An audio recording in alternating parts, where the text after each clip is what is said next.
Hello, I think that many of us encounter on their way so important figures called by them as my spiritual father, my spiritual mother, my guide, my teacher.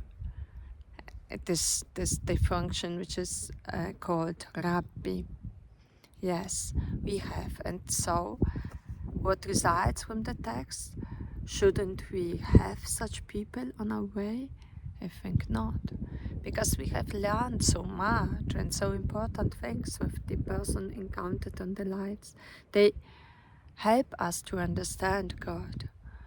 But imagine that if there are, and the Matthew Gospel is referring to the situation in the 70s,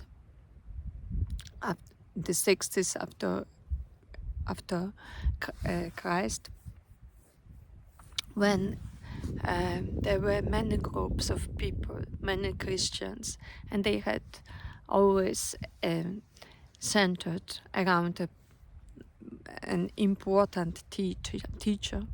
And imagine that the opinions of these teachers vary so much that there is no dialogue more, there are only conflicts.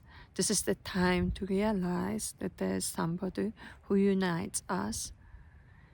And I think Jesus wants to put our attention to the fact that if we are tempted too much by the person of a singular teacher, father, guide, so much that we lose from our sides a real goal of our life, which is God.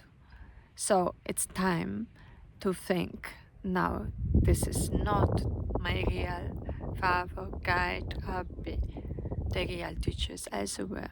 This is important distance, not only to resolve conflict between various rabbis, teachers, and so on, but in our mind, because there can be times on our way when we are not have anymore our spiritual guide, or we don't have a person who was important for us because of his her death. So Jesus is calling us, I'm you, teacher, master, guide, spiritual, I'm for you, the last instance, I think, and I understand the gospel so much. So